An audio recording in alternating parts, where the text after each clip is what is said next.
welcome to the September meeting of the Forsyth Amateur Radio Club. We'll start out with introductions this evening. Obviously, I'm Tim, AG4RZ, and we'll go around the room, and I'll introduce Raymond since he's busy. That's Hi, I'm Raymond, WX5 AAA. I'm Henry, W2DZO. Doc, WB4QIZ. Neil, WZ4LSS. This is my wife Teresa. Bill, KF4NMB. George, KK4FA. Jerry, W84ZKI. Jim, W4UX. Don, WS4NC. Michael Wharton, I'm a guest. Wayne in for BOJ. Yes. Bill Starkey, new member. congratulations. Yay. Carl, M4PAA. I'm Van, KC4WSK. I'm Gaither, W4GCF. I'm Jennifer, KC2MEI. Jerry, K4G Wiz. Fred, WB4QXG. Ralph Norris, yes. I'm Ed, KJ40NM. And bringing up the rear, K4DBS, David. Stephen, KG4JW. Dan, KG4ECI. All right, thank everybody for coming tonight. Few things to go over real quick, normal business stuff before we get into the fun program. We'll first off, let's everybody say hi to Bob, since he's watching tonight, hopefully. Hi, Bob. Bob's our regular northern member of the club, and also the holder of the club call. So, and if you're watching and you haven't already, please go to w4nclive.com and subscribe. It's on the window right below you. Click that button. Thanks. Unless I hear a motion, we will need to hear from our secretary in regards to minutes from last month's meeting. I'll make a motion, we dispense with the meetings. Minutes of the meeting. Dispense with the minutes of the meeting. Is there a second? All in favor? All right, so carried. So that passes it over to our treasurer. Okay, current balance after the normal expenditures for the month is at $2,862.21. Coming down the road, we don't have anything big coming up, other than, and I do have a check in my pocket for the amount for one of the radio sales, so that'll bring that up to 34 and change, and then I think we'll be ready to make our radio purchase before the year's out. So Good deal. we're just waiting on that. Wait for the board to say do it. That's it. Did you say they were close, Don, upstairs? They said they were. There's 3 test members. Okay. I guess then we will hold off on our technical committee chairman until he gets down here. And Jim Mansfield tonight is at the last meeting for the Tour de Tanglewood operations. He's going to try to get here tonight and fill everybody in, but he kind of had to be there for the strategy session. So when he gets here, I've already told him that he can have the floor to fill us in on what's going on with that, because that's pretty important. As was noted in the newsletter, he had, let's see if I can find this again real quick. How many people? He'll need 19 operators on Saturday and 16 on Sunday. And I don't remember how many he had. But if you're interested when he gets here, see him. He would love to have you volunteer. 2, 3, or 6 hour shifts, depending on the route position. Anybody can participate. Aries experience isn't required. 2-meter FM, 5-watt HTs are sufficient if you have a quarter wave or higher gain antenna. Rubber ducks can't handle the distances involved, he says. So 10-watt or more powerful mobile units are more effective, obviously, at the rest stops. Mobile units with mag mount antennas and 12-volt cigarette lighter plugs are required for use in the event vehicles. You can't permanently wire anything in, obviously, and you can't hard mount an antenna. They don't like that for some reason. So, Doc, I know you wanted to say something about the EME contest coming up, just to kind of give everybody a heads up. So, All right, be happy to. I talked to the guy who won the Moon Earth bounce a couple of weeks ago. He won the contest, and on the front of QST, he's got his antenna there that he used, and inside is an article. How many of you get QST? Can you let me know how many of? Well, you can go to page 83 and see about it. But he lives in Summerfield, and he said he would be real glad to come over here and do a program for us. I'm interested in, making the longest DX context I've ever done, 250,000 miles. And, or 500,000 round trip. So there may be, a couple of you, or a few of you interested in doing that. I don't have the antenna. You'll have to build a Yagi or help us find a Yagi to do it with, and have some fun with it. I'm not planning to do it the rest of my life. Maybe just make a few contacts and have some fun with it. Maybe next year field day we might could do it. And I don't know, would they accept that, Henry, do you think, on field They'll day? accept anything. That ought to be worth a. That'll be worth 1 point. Yeah, right. But, That's a good point, though. That kind of contact would really, I wonder if that's worth asking them and making that one of the, Bonus. contacts, like a satellite. Mhm. Yeah. Well, the moon's a satellite. It is, isn't it? technically. Well, then there you go. Right. Anybody interested, let me know.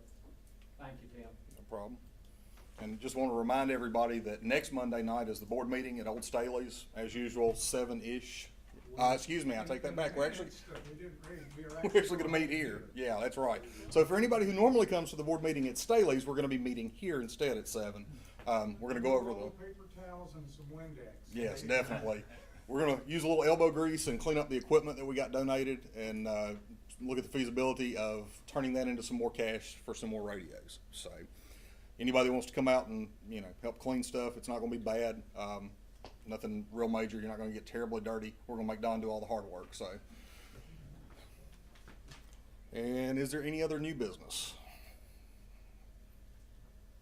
There's some, actually, it should be old business. I Well, guess. technically, Some but- QSTs up there, you must take one. I saved them from going in the trash. They're from 58 to about 69. There's another box I'll bring next month. Please take one. Take one or more. At least. What were the years? 58 to 69, kind of scattered. All tubes. Yeah. All right, nothing further? Jerry, if you wanna introduce the program for the night. Okay. I have, this is Gaither Fry, and he's agreed to give us a little talk on the International Space Station.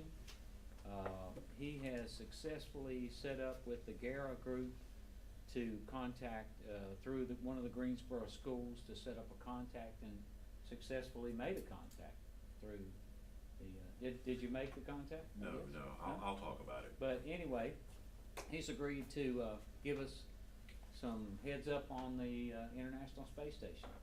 So, Thank you. this is Gaither Fry.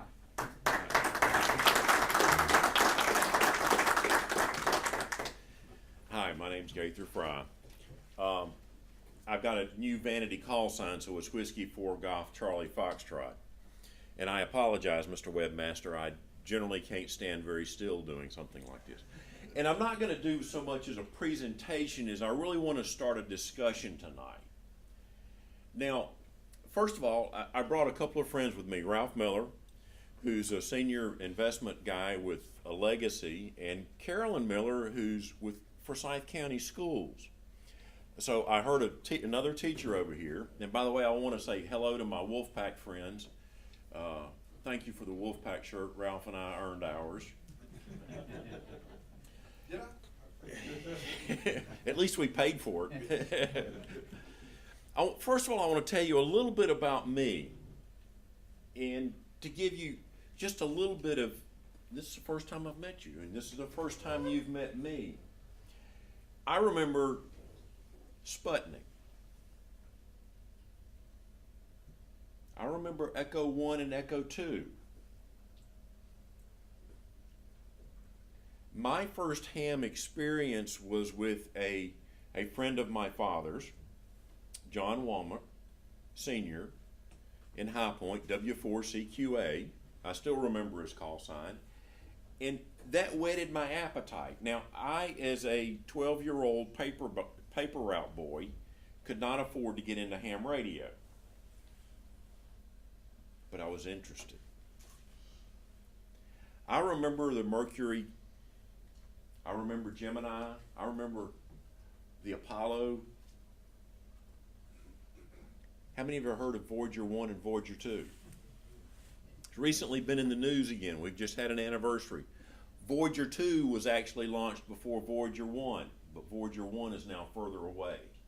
Now, for those of us who talk about radio and stuff, guess what the transmitter size is on Voyager 1 and Voyager 2? They're transmitting 8 watts, and they're outside the orbit of Pluto. They're transmitting 8 watts.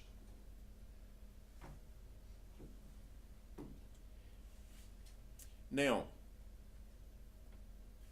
how do you think we listen to that? The noise level of listening to something from the other side of Pluto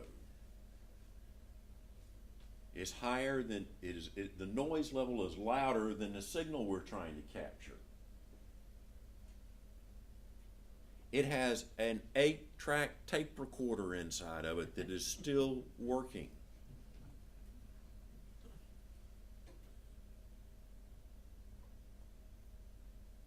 We've just recently landed a Mars mission.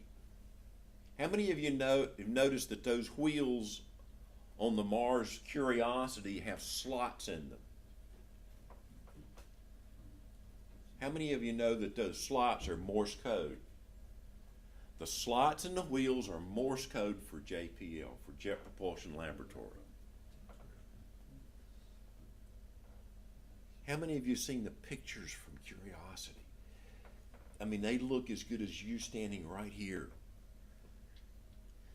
This makes my juices flow. I love learning about this stuff.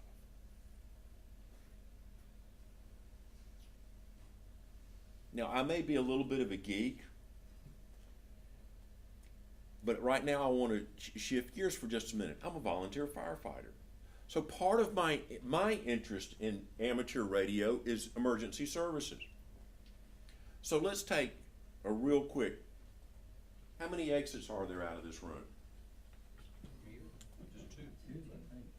Well, 3 if you go through that room that's open. How many exits out of this room into the out of doors from down here?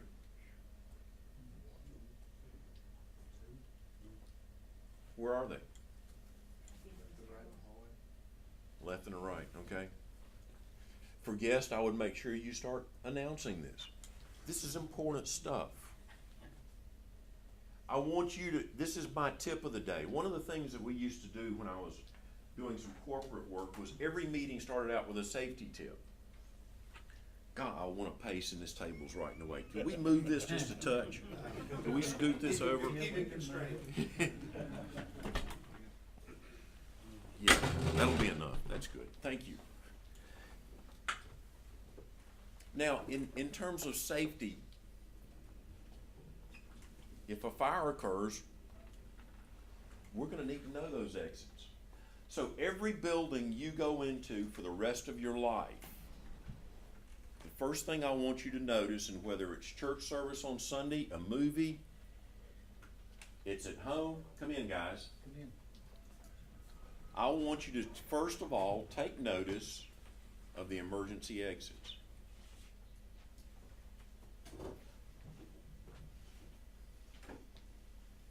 For those of you who just got here, my name's Gaither Fry, W4GCF.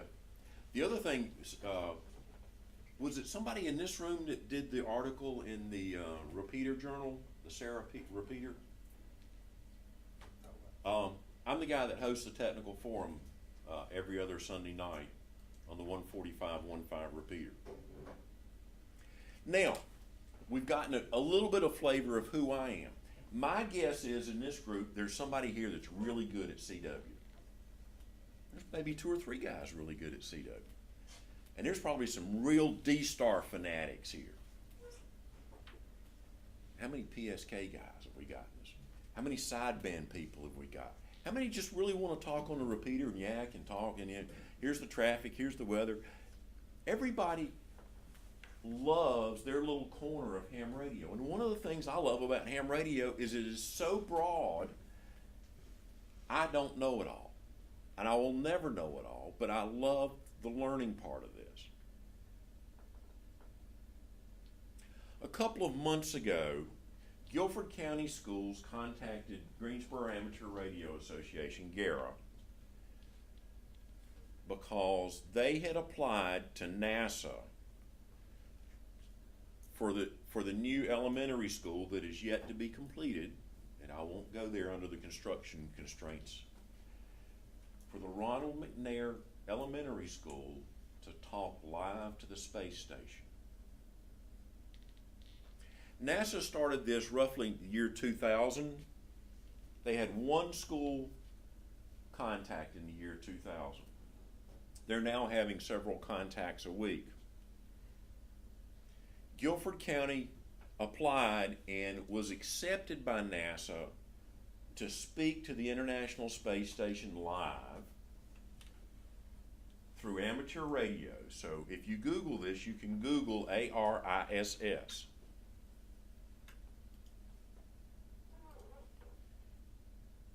Now, Guilford County Schools has thousands of students, they have hundreds of teachers, they have computer people, they have zero amateur radio equipment.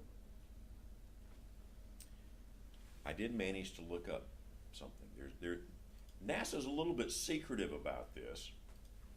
So for those of you taking notes, on Thursday the 13th,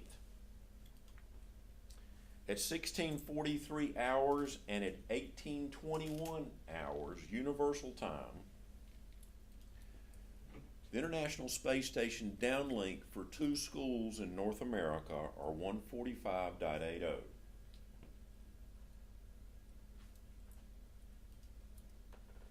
The process with NASA is they open up the "we want to do this" twice a year. They accept grants to come into the NASA program twice a year. And apparently anybody on the entire planet can. They've had several foreign countries, primarily Australia, outside of the United States. You don't have to have a ham radio connection. They have an up and down link capability through the phone lines through Australia if you so desire. But they are opening this up, the International Space Station, to students to whet their appetite. Just like those red stones underneath the Mercuries did for me. We, as ham radio operators, have the opportunity to interface with these students. We have an opportunity to whet their appetite through our presence, through our talks, through having classes, maybe even going to a science class. Maybe asking to come help read to some elementary kids and talk about it. The other thing that GARA is doing with Guilford County Schools is we are currently in the middle of writing another grant to ARRL, because they're going to ask that this elementary school get a permanent ham station, a permanent ham shack in that school. Now, one of the things that I'm pretty good at is I kind of like talking to the kids. I'm an old scoutmaster. I've been doing scouting for almost 40 years. I've been working with kids. Sometimes I'm good at it and sometimes I'm not. But one of the things I thought about was, what can I talk to the kids about if everybody said I wanted to be an astronaut? Well, maybe not everybody can be an astronaut. What about a design engineer to design solar panels? How about somebody who could make new fabric to make a space suit out of? How about somebody to design an agricultural station in space? How about somebody who could design a water recycling and waste recycling. There are so many things that we could take to the kids if we just get them started, if we whet their appetite, if we get them interested. The space station is in a low Earth orbit of about 250 miles. It's in an elliptical orbit, so it's rough. We only get roughly a 9.5 minute window. It's a very, very, very small window. And one of the NASA requirements is that we, the GARA side of this venture, is we have to have a computer-controlled, circularly polarized Yagi. Or we could have a dish. It looks like the Yagi's going to be cheaper for us, whether we build it or. Other schools, I only know of one other system in North Carolina that's even applied, and that's been Wake County. I don't know NASA's selection criteria. Because the school is in flux right now, actually Guilford County Schools has asked for this to be pushed into at least the second semester, if not the latter half of the second semester, maybe March or April of next year.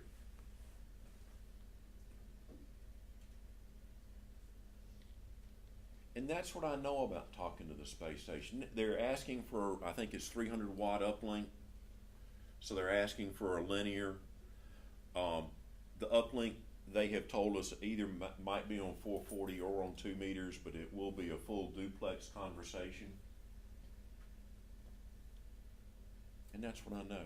You can Google it.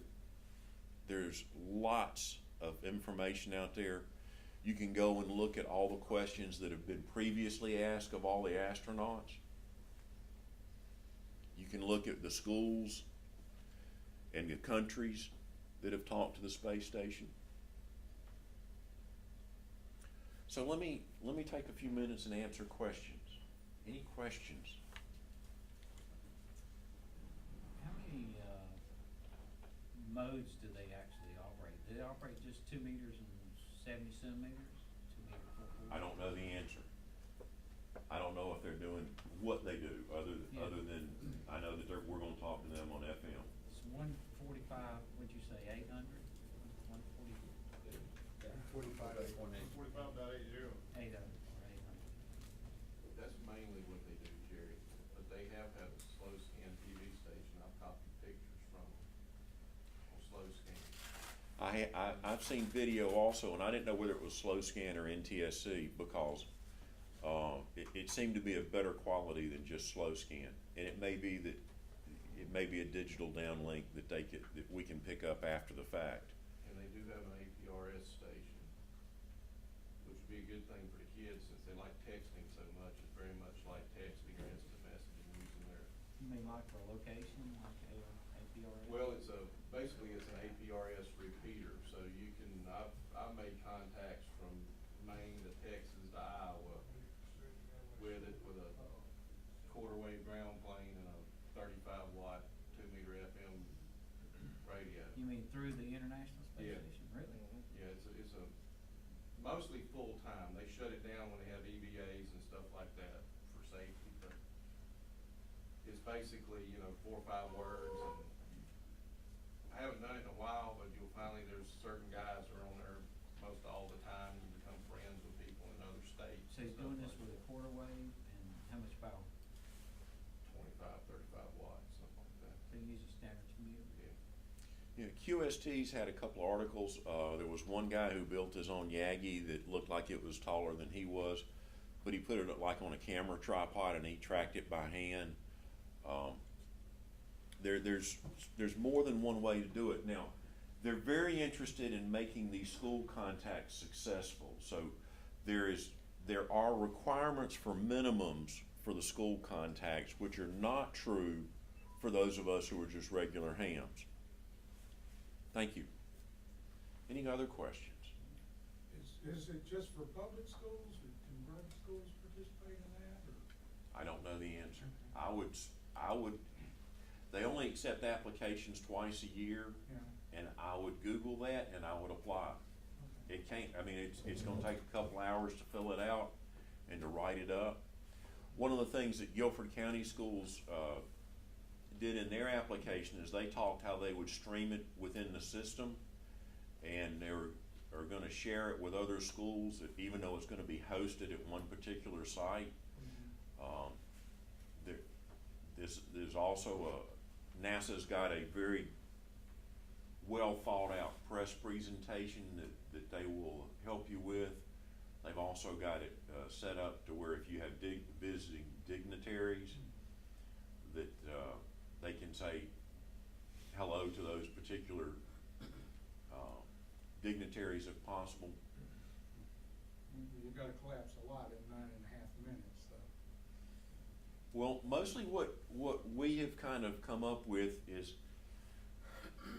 as the ham community is basically gonna provide a primary and a secondary and maybe a tertiary radio system. The secondary and tertiary system do not have to be computer controlled. But basically, we're gonna stand there and key the microphone, send the signal out. We're gonna give the PA system that is there in this given auditorium an audio feed of what we're listening to.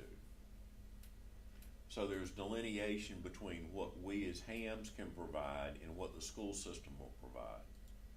You know, if we give them a 1/4-inch jack or a 3.5 millimeter, plug to a PA that's gonna feed their intra-school system,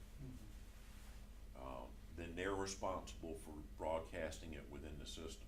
But you have the backup where you can go over telephone lines or internet link to, Well, is that? no, you can't use the phone lines at the same time. You have to let them know ahead of time, because there are only certain places that because of the time, Yeah, you only got a 9.5 minute window in any place on the planet. okay. And if the phone system is in, let's say, Brisbane, Australia, our 9.5 minute window is very different than if we're doing it live in Guilford County. So that's not a continuous feed, that's still subject to the line of sight? Oh, yes, yes. Okay. Thoughtful insight. Good question. Thank you. Yes, sir. There's a website, it's called ISS Fan Club, that keeps a constant status of all the radio statuses on the International Space Station, the APR station, the FM repeater, the slow scan station, and where they're operational. And it's almost like a spotting network. People are constantly posting from different countries that they copy either APRS or FM or slow scan. And it has the schedule for all the school contacts around the world, as well as just a general forum that people ask questions and stuff. It's very good. Well, what NASA has told us is they will give us a 3 or 4 week window a couple of months in advance, and within a month or so they will give us a particular week, and then at some point we get close, they will actually give us a time, a specific time. They say, and again we're talking universal time, Zulu time, and we're hoping this occurs obviously during school hours. I'm not familiar with that website. It sounds like a great website. The kids get to ask questions on, the kids get to ask some questions? Only the kids get to ask questions. Good. This is, other than one of us standing there going, and I've actually asked for a foot switch so that we're not actually in the picture, where where it hits transmit. The kids ask the questions, and that's the whole purpose, is to get the kids interested. Okay. Now, you can only apply twice a year, you said. The window for accepting applications is only open twice a year, yes, sir. And I don't know the exact dates. Okay. That's a NASA-driven, so the applications are online? I would bet on it. how did you guys set that up? Gara got asked by Guilford County Schools to come provide radios and technical support. We did not So the actually. school actually set it up? The school set up the application and got the grant. We've been asked to support on the ham radio side. I see. I filled one out years ago, and it's, they actually ask you to solicit a local group, and at that point, I had done that here, at the school summit, and, but you have to file each, you put an application 3 years ago, it's dead after 6 months, you have to keep putting it. I'm sure of that, yeah. So he may be right about the PR. You might have to really work the PR to get that thing. And they're going, from what I understand, they're going, they wanna get as many people involved in that contact. That's what I say, local Yeah, officials, all the PR that you can. When they can set up a feed between 9 schools in a school system, that's a lot easier than a Yeah, 200 that's person. a good point, independent good idea. school somewhere. But Good that's- idea, that's- too. And it must be amazing. I mean, from a teacher standpoint, you have no idea what kids, they miss a point. You can show them, and I do this in my class all the time, and I'll show them this, and I'll start talking about radios. Well, we don't, radios, we don't have radios. We use cell phones. It's all radio, and they They got one in I their have to hand. put it on the board and explain to them, they're like, oh, it is radio. And, we have a club at our school, and, with HF and VHF, and the kids, in fact, some of our newest members here in the last couple of years have been my students, and they, once you show it to them, and they get it, they love it. It goes beyond just the cell phone and the texting. It's something, when they realize this is another technology that they haven't seen and their friends really don't know about, suddenly they really jump on it. And you tie that in with math, and you tie that in with geography, and you tie that in with political systems, and all of a sudden you've got a curriculum. And the ARL's done a marvelous job the last few years of pushing that, creating, books and publications for the curriculum. But my students just eat this up, and I remember lighting them up. Do you remember when they did the Sputnik reenactment about 10 years ago? Recall when they put one up and they had the beep going around the earth. Oh, yeah. To reenact the beep, and I set up a receiver in a 5th grade classroom, and when they heard that, it was just phenomenal. And you can also tie in, strangely enough, mythology, because so many of the things are named after. I mean, right now the Voyager 1, as I talked about, is right at the edge of our heliosphere. You can also tie in weather, talk about space weather. You can talk about sunspots, talk about the northern lights. You've got an entire curriculum here in ham radio and the International Space Station. And they love seeing the space station. We put it on I put it on our local channel when it's going to go over, when it's a good high pass, and the parents just think they can't believe it's showing my kids the space station in the sky. I mean, Yeah, it's just, Ralph and I were standing outside of his house a few years ago, right at, when we're in dusk and it's still up in the sunlight, and watched it go over. I mean, and it books. I mean, I mean, you got to think about it. It goes horizon to horizon in 9.5 minutes. It's booking up there. So, That's a big full pass too, isn't it? I mean, a big pass. Because some of the short passes will have 2 or 3 minutes on there. if you got lower Earth orbits, no horizon. Yeah, they like move if they're faster. 16 degrees up in the sky, they must be short. And they'll be 3 minutes well, or and so. it also depends on whether they're on a polar orbit, which the International Space Station is. Whether it's on an equatorial type orbit. There's also all sorts of slanted military orbits.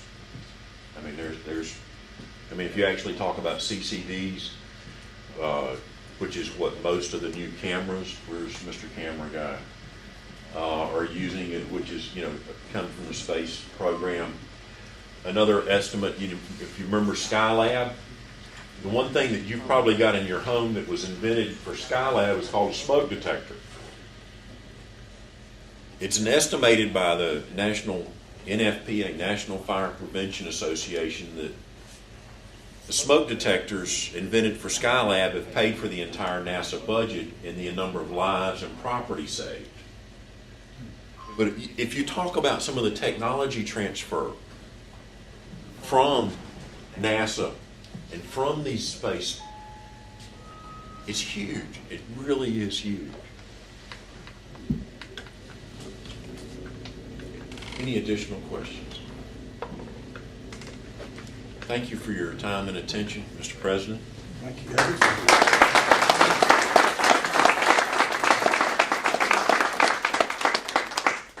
And now that our technical committee / licensing committee chairperson, spokesperson is here, we'll let him give a go of the report.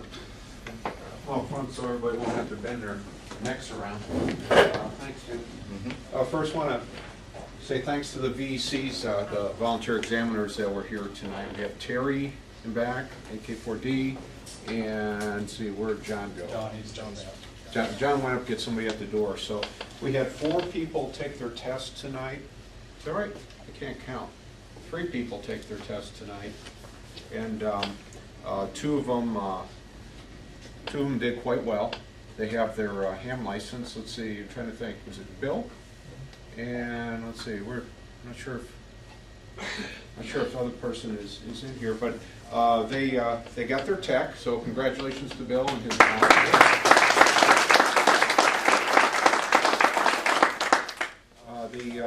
the third person got a real good view of the exam, and they'll be able to try it again sometime in the future. And we had one of the attendees that went for his general and passed his general as well, Mark Holden. Mark, I don't think you're here tonight, so they're doing well, and again, thanks to the Bs for making this happen. Now switching over to the repeaters, as I usually say, hopefully still, as about an hour ago, all 3 of them were up and running. So 6.4 on Baptist Hospital is okay, the 444.275 UHF machine is okay on Baptist Hospital. You may have noticed the 4.7 machine about, on Labor Day, got an email from one of the vagabonds saying it's down. Well, I didn't get a chance to get up there for about a couple days, but when it did, the good news is the repeater unit itself is okay. The bad news is the fail-safe power supply that backs up the battery and a backup power supply, fail-safe power supply failed.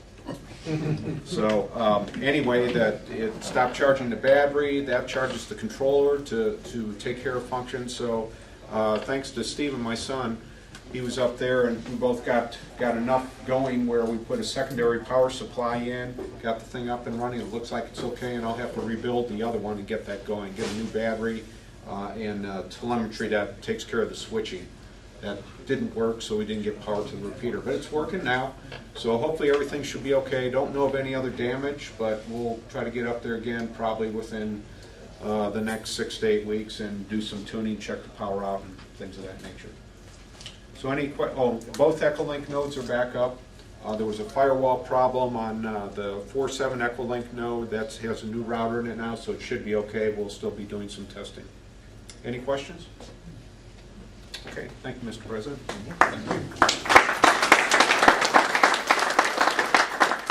And Jim got here just in time to do his part. If he's ready, put him on the spot.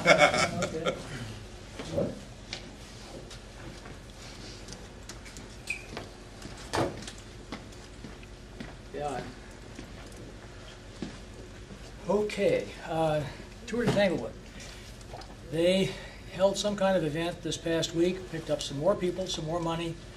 They're now at 1,600 riders and $700,000 either pledged or already collected for MS. So it's going to be a major event. We're in pretty good shape because, like last year, there's some of the SAG drivers who prefer quiet to a radio going beside them. So, but then again, we've got a few personal conflicts this time. So I'm at the, as of tonight, could use one more person to ride in the SAG on Saturday, and one more person to work around. Well, ideally, one more SAG and 2 more rest stop people on Saturday. 2 SAGs on Sunday, and all the rest stops are covered on Sunday. If we can't, you know, if nobody else can help out, then they're willing to shuffle somewhat so that we'll, you know, use the priority rest stops and the priority SAGs, and the rest of the folks have cell phones. For those of you that have already volunteered, I've got my Santa Claus bag in the back there with T-shirts, a parking pass to leave on your car if you're going to ride in the SAG, so that the car parks free. And we'll, at the same old cow pasture out at the side where we meet every year. And this year's version of the emergency card that has emergency procedure on it, basic things, and cell phone numbers for their staff in case of various emergencies, like the Yadkin Fire Department, Ralph Genova, who's the Gold Wing Chief, MS staff, and so on. I also have copies of the cue sheets and small copies of the map, which you're welcome to take tonight. But later in the week, I'll email another copy of the map that has more details on it. Okay, so that's the situation. We're in good shape for 2 days of really helping out a major event for this part of the state. Any questions or fills that you need on Tour to Tanglewood? What time Yes, does the ma'am. shift start? Time does it shift? Yeah, you're talking shifts at like 2 hours, 4 hours, 6 hours? Oh, okay. Do you have a schedule regarding that, like what kind of breakdown you need, or? Yeah, if they're doing the same times as last year, there are some rest stop, like rest stop 1 is 8 to 10 in the morning. Rest stop 2, 8 to 11 on Saturday, 8:30 to 10:30 on Sunday. That's because these are in different locations, different days. You have an east loop and a west loop. 8:15 to 1, or 9 to noon, 8:45 to 2, things like that. Can you say 5 watt will not work? Not on a rubber duck. For most of them, we found that you're too far out, and you'll break squelch, but we don't get the audio. But, I have a homemade John wire. That I okay, can string on there. another pot. Did Tim get here? Oh, it's Tim. No, okay. Tim Yarborough is somewhere between, I thought he left the other meeting ahead of me, so I thought he'd be here already. He's got some extra mag mounts, so if you, and adapters, so if you could, you know, borrow one of his antennas, put it on your car instead of a rest stop with it, you're probably cool. I need going on the Mustang, sorry. No, that doesn't go on the new Mustang. Well, not my problem. Anything else? Yes. We need to be there Saturday morning? Saturday morning, well, both you only just gonna work Saturday? Hmm? You're working both days, aren't you? Yeah. Okay. Well, what time do I need to be there in the morning? 6:30, Okay. and they claim that the back gate, the Harper Road gate to the cow pasture will be open. And if it's not, Charlotte is threatening to bring her bolt cutters, and it will be open. And that is this Saturday? This Saturday, yes. Okay, Yeah, 15th and 16th, Saturday and Sunday. all right. Jim, for Sunday folks, do we show up at a Sunday morning meeting, or do we go directly to where we're supposed to be working? You can go directly to your rest stop.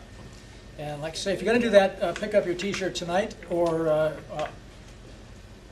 Val is doing the rest stop control again, and she wants you to ride with her. And on her first pass to all the rest stops, she'll hand out shirts to anybody that didn't get them before then. So those, yeah, the things that are kind of standard. You're riding with Val. Let's see, John's, Kippy's with Derek, the boss, and we've got to make a few other changes. Yes, sir. What? You have a draft of or preliminary of the assignments of where people will be doing? Or is that still in the works? I'm gonna have to do some shuffling, but I'm gonna email that and the map packs tomorrow or Wednesday at the latest. Okay. Anything else? Okay, thanks a lot, folks. Thank you, Jim. All right, is there any further business? Don? You need to make a presentation? I need to make a little presentation, yes. First off, I'm a nut about old technical books, and I bought a bunch of books some years ago from Charles Brent, who was active from the first satellites and jet propulsion laboratory in the early days. He and I spent 2 hours on the phone. Most fascinating guy I've ever talked to. And I asked, what did they use for cameras for like the Mariner missions and stuff? And he said it was essentially a flying spot scanner, if you're old enough to know what that is, which is a rotating disc with a slot and a photo cell. That I think is. But recently, bringing me up to where I currently am, I bought out a large technical library recently. I'm going through the books, and let's see if your brain works like mine. Here's one of the books I found. It says Analysis of Water and Sewage. So the first name that came to mind was Terry Brown. As a civil engineer, he does manage, or did manage, did you retire? I don't know. Oh, yes, I have retired. You have retired. He did manage, what, Herscott Dam and some of the others? John H. Carr, Falls Lake, George Lake, Phil White. Yeah, good fight. There's your book. Now that I've insulted you with that, there's also some other books in here that you'd be interested in. These are from the 40s, the third edition. Water power engineering, everything you want to know to build your own. Maybe I should have had these years ago. Yeah. Dam and generate power. That is a fascinating book, and I've seen copies of it. I've checked. Sell for as much as $60 recently. And then here's everything you need to know about water supply engineering. Now that you've I couldn't let that go by without a little. That's all. Okay. Is there anything else? Any other announcements? Chit chat? Motions? Make a motion, we dismiss. Seconded? Second. All in favor? All right. Thanks for coming.